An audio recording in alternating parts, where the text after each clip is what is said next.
మూవీలో తండ్రి కూతురు వయసు ఉన్న అమ్మాయిని పెళ్లి చేసుకుంటే ఆల్రెడీ ఆ తండ్రికి అంత వయసు కొడుకు కూడా ఉంటాడు. వాడు ఓ రోజు వేరే దేశం నుంచి ఈ ఊరికి వచ్చి ఈ కూతురు వయసు ఉన్న అమ్మాయిని తగులుకుంటాడు. ఇక వీళ్ళిద్దరు ప్రేమ కొండల గుహల్లో, చెట్టు దొరల్లో, మంచం సందుల్లో ఏడ పడితే ఆడ విచ్చలు విడిగా ధనాదని అంటూ ఉంటే అలా వీళ్ళ ప్రేమ ఆ ఊరు నుంచి లేచిపోయి వెళ్ళిపోదాం అనుకుంటే ఈ విషయం నాకు తెలిసిపోయింది. ఆ తర్వాత ఏం జరిగిందో ఇంట్రెస్టింగ్ స్టోరీ తెలుసుకోండి. వీడియో లైక్ చేసి మన ఛానల్ సబ్స్క్రైబ్ చేసుకోండి. మూవీ ఓపెనింగ్ లోనే సిటీ చివర చాలా మంది గుడిసెలు బతుకుతూ అక్కడ వాళ్ళు చేపలు వేటాడుతూనే వాళ్ళ జీవితం సాగిస్తున్నారు. ఆ ఊరి దగ్గరలోనే ఒక సిటీ ఉంది. ఇక్కడే మన హీరోయిన్ పాప వచ్చింది చూడండి. తనకు కావాల్సిన కొన్ని సామాన్లు కొనుక్కుంటుంది. ఇక పాప ఆలోచనలో ఆవేశంగా అవసరమైన కొనుక్కుంటూ ఉంటే ఆత్రపడుతూ ఆత్రంగా ఉన్న మన హీరో గారు ఎంట్రీ ఇస్తారు. అంతే ఒక్క చూపుతోనే ఈ చూపులు గట్టిగా గుచ్చుకుపోయి విడదీయని బంధం లాగా కనెక్ట్ అయిపోతారు. ఇంకా వీళ్ళు కలిసి వచ్చిన పాయింట్ ఏంటంటే వీళ్ళు సిటీ నుంచి మీకు విలేజ్ చూపించే కదా మూవీ స్టార్టింగ్ లో, అక్కడికి వెళ్ళాలంటే బోట్ లోనే వెళ్ళాలి. అనుకోకుండా వీళ్ళిద్దరు ఒక బోట్ లోనే కూర్చుంటారు. అలా అక్కడికి రాగానే పాప తన దారి దాన్ని వెళ్ళిపోతుంది.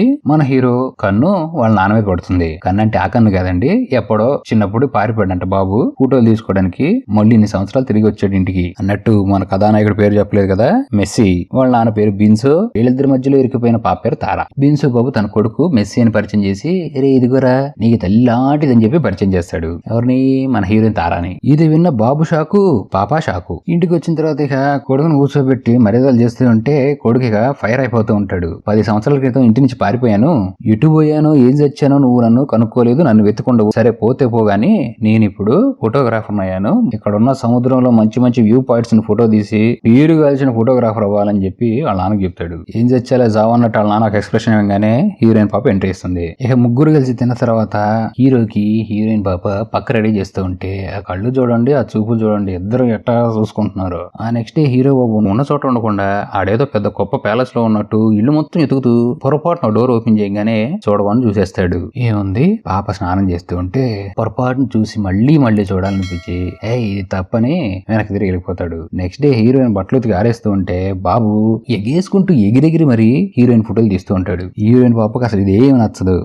ఏం చేస్తున్నావు నువ్వు, వద్దు ఇదంతా, ఇక్కడి నుంచి వెళ్ళిపో అంటే ఈడేమో నువ్వు పిండుతున్న బట్టలు నా గుండెని పిండేస్తున్నట్టుంది, నీ అందం మామూలుగా లేదు, నువ్వు అప్సరస అందగత్తే, ఆత్రం అమోహం ఆవేశం అని పిచ్చి పిచ్చి డైలాగులు కొడుతూ ఉంటాడు. బాబుకి ఆగట్లా. వద్దురా అన్నావు కూడా ఈడు చెప్పాక ఆగట్లేదని తెగ క్లీచిక్ అని ఫోటోలు కొట్టేస్తూ ఉంటాడు. ఇక రాత్రి నిద్రపోతూ ఉంటే హీరో పాప నిద్ర పట్టదు. హీరోయిన్ గుర్తొచ్చు కాదు, హీరోయిన్ అరుపులేని నాన్న మూర్ఖుడు వెనకాల ఏదో పని చేస్తున్నాడంట పాపతో కలిసి. అది కూడా చాలా బాధ పెడుతూ అమ్మాయిని కొట్టి హింసించడంతో ఈ అమ్మాయి పాప ఆ బాధ తట్టుకోలేక అరుస్తుంది. అలా తడికల మధ్యలో చూస్తే హీరో గాడు చాలా బాధపడిపోతాడు, ఏంటి ఇలా జరుగుతుందని. నెక్స్ట్ డే ఈ విషయం గురించి హీరోయిన్ తో మాట్లాడదనుకుంటే హీరోయిన్ తగిలి దెబ్బలకి భయం వేసి ఆ విషయం గురించి ఏం మాట్లాడకుండా వెళ్ళిపోతూ ఉంటే హీరో గారు చేయబట్టుకుని మరి పాప మూడ్ని సెట్ చేయడానికి అలా పాపం తీసుకొని సముద్రంలో ఉన్న ఒక మంచి ఐలాండ్కి వెళ్తూ ఉంటే హీరోయిన్ అసలుకే బాధలో ఉండి తన బాధను హీరోకి చెప్పుకుంటుంది. చిన్నతనంలో చేపలు పడుతున్నప్పుడు సముద్రంలో పడి వాళ్ళ అమ్మ నాన్న చనిపోయారంట. ఆ టైంలో బిన్సో నాన్న బాబు బతికిచ్చారంట పాపని. అలా పెంచుకుంటూ ఉంటే అదే టైంకి హీరో వాళ్ళ అమ్మ చచ్చిపోయిందంట. ఏదో భయంకరమైన రోగం వచ్చి వాడే చంపేసి ఉంటాడు. ఇద్దరం ఒంటరిగా ఉన్నాం, అందుకని పెళ్లి చేసుకున్నాం అని చెప్తుంది. అయితే ఈ విషయంలో హీరో బాబు తెలిసేది ఏంటంటే హీరోయిన్ ను బలవంతంగా పెళ్లి చేసుకోవాల్సి వచ్చింది వాళ్ళ నాన్ని. అదే టైంలో పక్కనే మంచి గుహ కనపడిద్ది. ఫస్ట్ టైం బాబు గుహ చూడటంతో ఆడికి రావాల్సిన ఆవేశం హీరోయిన్ కి వచ్చేసి దూకేస్తుంది. అంతే ఇద్దరు కలిసి గుహలోకి వెళ్ళిపోయి గుహలో గుద్దులాట అనే కార్యక్రమాన్ని గట్టిగా ఆనంది ఇచ్చేస్తారు. ఆ రోజు నైట్ అవుతుంది. అంకుల్ ఇంటికి వచ్చేస్తాడు. అంకుల్ మొహం చూడంగానే పాపకి ఎక్కడ లేని భయం వణుకుతూ ఉంటుంది. చేతులు కూరగాయలు కట్ చేస్తున్నా వణుకుపోతూ ఉంటే చూసిన అంకుల్ ఏదో జరిగిందని చెప్పి ఫిక్స్ అయిపోతాడు. గాని దొంగోళ్ళు బట్టే చూపు చూడండి ఎట్ట చూస్తున్నాడు, ఏం మాట్లాడుకుంటూ వెళ్ళిపోతాడు. నెక్స్ట్ డే ముగ్గురు కలిసి భోజనం చేస్తూ ఉంటే బిన్సు అంకుల్ అడుగుతాడు, ఇంకా ఎన్ని రోజులు ఉంటారో నువ్వు ఇక్కడ అంటే, మంచి ఊపు తెప్పించే వ్యూ పాయింట్స్ దొరకట్లేదు నాకు, అవి ఎప్పుడైతే దొరుకుతాయో క్లిచిక్ అని కొట్టేసి నేను ఇక్కడి నుంచి పోతా అని చెప్తాడు. ఇలా టిఫిన్ చేసేసి బిన్సు అంకుల్ ఇంకా చేపల వేటకెళ్ళిపోతాడు. అంతే ఇంకేముంది, ఇంట్లో బాబు హీరోయిన్ పాపే ఉన్నారు కదా. తడికల మధ్యలో తాపత్రయమైన ఆటని గట్టిగా స్టార్ట్ చేసి తడికలు ఇరిగిపోయేదాకా కొట్టేసుకుంటారు. ఆ రోజు నైట్ అంకుల్ బాబు వచ్చి, నేను చేపలు పట్టుకోవడానికి చాలా దూరం వెళ్ళిపోతున్నాను, నాకు అనుకూలంగా సముద్రంలో వాతావరణం ఉంటే వీలైనంత త్వరగా వస్తాను, లేకపోతే చాలా టైం పడుతుంది, సో నువ్వు తారా పాపకి తోడుగా ఇక్కడే ఉండిపో అని చెప్తాడు. ఫస్ట్ హీరో బాబు లేదన్నా సరే అంకుల్ మొహమాట పెట్టేసరికి సరే అంటాడు. ఇక నెక్స్ట్ రోజు అంకుల్ ఎప్పుడైతే వెళ్ళిపోయారో ఇక వీళ్ళిద్దరికి రెక్కలు వచ్చేసినాయి. ఇక స్వేచ్ఛగా బీచ్ల్లో పడి బోట్ల కిందన బ్రిడ్జిల కింద ఎక్కడ పడితే అక్కడ ఎంజాయ్ చేస్తూ తిరుగుతున్నారు. ఇక అలా చెట్టా పొట్టాలు వేసుకుని పక్కనే ఉన్న సిటీకి తిరుగుతూ ఉంటే అద్దరిపోయే షాకు అంకుల్ వచ్చి ఎదురు నుంచుంటాడు. అంకుల్ చెప్పింది 3 రోజుల టైము 2 రోజులు అవగానే వచ్చేసాడు. అంకుల్ అంకుల్ బోటు దారిలోనే పాడైపోయిందంట. అందుకే మధ్య దారిలోనే వెనక్కి రావాల్సి వచ్చింది. అంకుల్ వెనక్కి రావటం ఇద్దరికి షాకు, భయం, బాధ కలిగేసరికి చేసేది ఏం లేదుగా. ఇక అంకుల్ బోటు ఎక్కి కొంపకపోతూ ఉంటే వెంటనే వర్షం కూడా స్టార్ట్ అవుతుంది. పక్కనే ఉన్న యాంకర్ చుట్టేసిన తాడులో కాలేస్తాడు. ఆ బోటు ఫ్లోటింగ్ ఎక్కువ వల్ల లంగర్ కింద పడిపోయి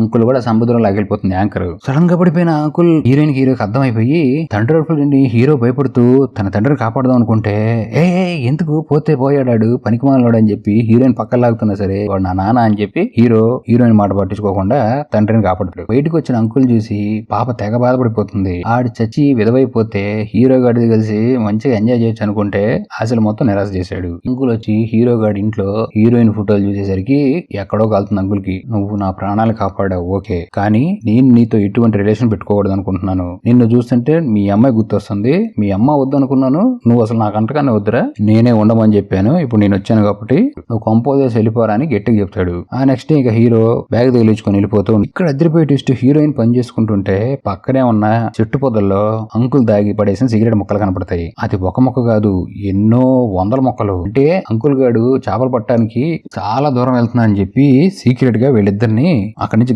ఇంకా అక్కడి నుంచి చూస్తే వాళ్ళ ఇంట్లో ఏం జరుగుతుందో క్లియర్ గా కనపడుతుంది. ఈ హీరోయిన్ ఫుల్ క్లారిటీ వచ్చేస్తుంది. తనకి హీరోకి మధ్య ఉన్న వ్యవహారం అంకుల్ గెలిచిపోయిందని. వీడు పెద్ద చేపలను పట్టడానికి కాదు, ఈ ఇద్దరు చేపలను పట్టడానికి మంచిగా ప్లాన్ వేసి అక్కడ నుంచున్నాడు, ఎప్పుడు వల్ల చిక్కుతారని. పాపం ఇక్కడ వెళ్ళిపోతున్న హీరో బాబుని వెళ్ళిపోనివచ్చుగా అంకుల్ చెప్పాడని చెప్పి అంకుల్ మనుషులు గట్టిగా కొట్టి పడేస్తారు. ఈ ఇంటికి వచ్చిన హీరోయిన్ చూసి అంకుల్ కి ఎక్కడో కాలుతూ ఉంటుంది. కాకపోతే బయటపడలేకపోతున్నాడు. ఇద్దరు కావాలని కలిసి మోసం చేశారు, కానీ వీడు బయట పడితే సంసారం అయిపోయిద్దని పాపేట వెళ్ళిపోయిద్దని భయపడుతున్నాడు. ఇంకొద్దిసేపు తర్వాత అంకుల్ తెలియకుండా హీరోయిన్ సీక్రెట్ ఒక చిన్న బోటు తీసుకుని సిటీకి వచ్చి హీరో కోసం ఎతకడం స్టార్ట్ చేస్తుంది. అయితే ఎదురుపెట్టి ఏంటంటే వీళ్ళిద్దరు ఆల్రెడీ ఊరు నుంచి లేచిపోయి వెళ్ళిపోదాం అనుకుని ఫిక్స్ అయిపోయారు. ఇక్కడ బాబుకి మెలకు రాగానే హీరోని అంకుల్ మనుషులు చెప్పేద్దాం అనుకుంటే హీరో తెలివిగా సముద్రం దూకి తప్పించుకుంటాడు.